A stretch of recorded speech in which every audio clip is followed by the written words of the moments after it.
Ladies and gentlemen, boys and girls, children of all ages, welcome to Robert Sports Show. I'm your host, Robert.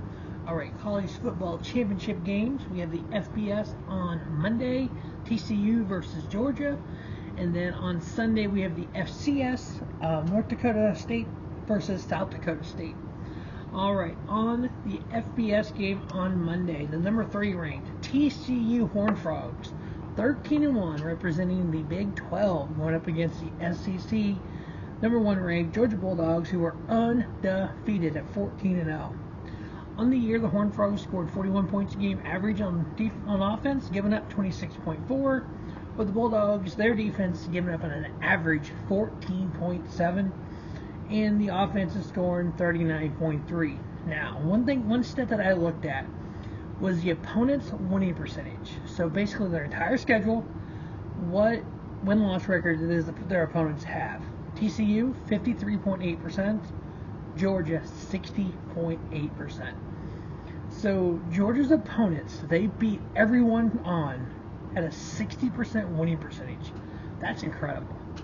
TCU's only loss was in the Big 12 title game to the Kansas State Wildcats.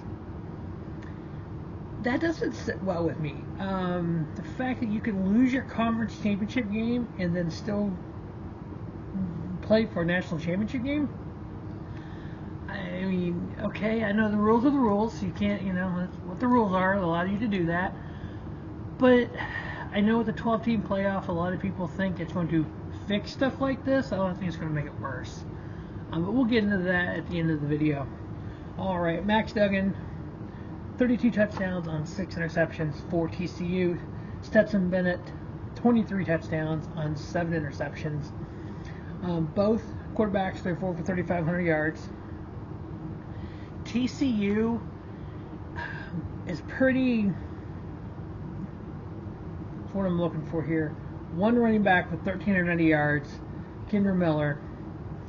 At least with Georgia, between Kenny McIntosh and Najee Edwards, they spread the ball out. Both running backs over 700 yards. If you can stop Miller for TCU, you can pretty much stop TCU. Same way with the wide receivers. Quentin Johnston, 1,000 yards, 6 touchdowns. If you look at Georgia, their tight end, 56 catches.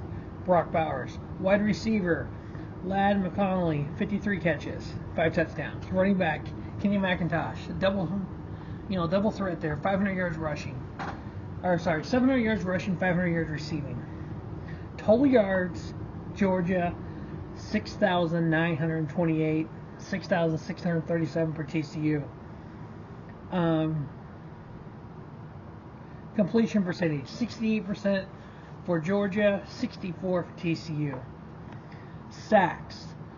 Max Duggan's been sacked 25 times this year, while the Bulldogs quarterbacks, Stetson Barrett, only been sacked 9 times. More yards per game for Georgia. First downs, 340 to 307. Third down, 49.7% for Georgia, 41 for TCU. Fourth down, 85% for Georgia, 56 for TCU. Less penalties. That's why Georgia is favored by 12.5. I think Georgia's a better football team.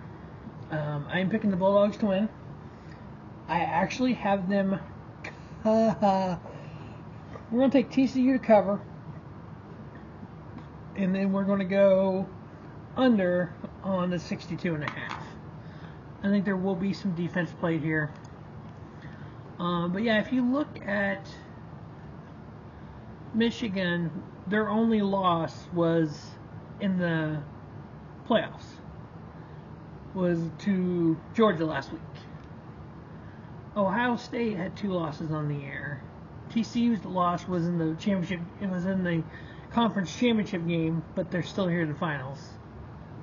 Let me see here. Run through the. Yeah, I guess everybody else kind of. Yeah.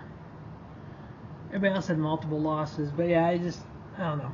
But so I got Georgia winning, TCU covering the 12.5, under on the 62.5. As for the FCS game, North Dakota State Bison 12-2 versus the 13-1 South Dakota State Jackrabbits.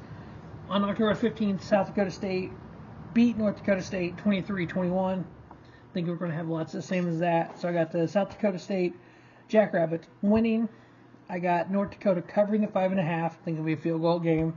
I am taking under on the 47.5. Now, what I feel is going to happen when we expand to 12 teams next year is you're going to have your Power 5 conference champions all in.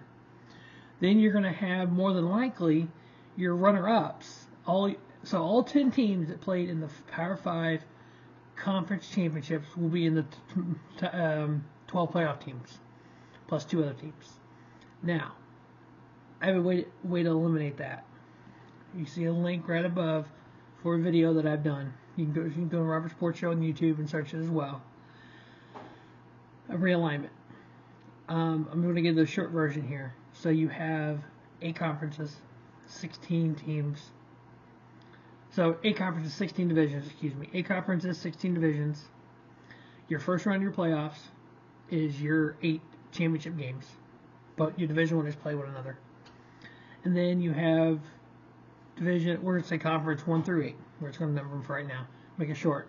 Conferences 1 through 8. So the first year, 1 plays 2, 3 plays 4, 4 plays 5, 6 plays, etc.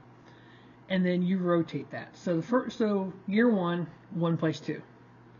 Year 2, conference 1 plays conference 3. And then all on down the line. So every 7 years you rotate. You have the bracket, you have 8 teams at that point, 8 teams left. You do a bracket. The last 2 teams standing head to head, you're champion. There's no committee. There is no, well, I think this team is better because I like this team. Well, these stats say this. No, you get rid of all that. You do it more like the NFL and like other sports. I know people are going to say, well, it's college. It's not professional. People, college football is a billion-dollar industry. It is professional. There's people losing money. There's people making money. It's professional. There's going to be how much money gambled on this game. Thing is, I bet no one's picking TCU because they are the Big 10 or Big 12. Big 12. This is the second Big 12 team to be in the playoffs since this playoff format, because the committee is SEC heavy and Big 10 heavy. But again, my opinion: Georgia Bulldogs win, South Dakota State Jackrabbits win. Stay tuned to Robert Sports Show for all your NASCAR, pro wrestling, hopefully football in 2023, XFL, USFL, CFL, college, and pros. As always, thanks for watching Robert Sports Show, and don't just have a great day. Have a spiffy day. Robert Sports Show, your YouTube leader in sports channel content.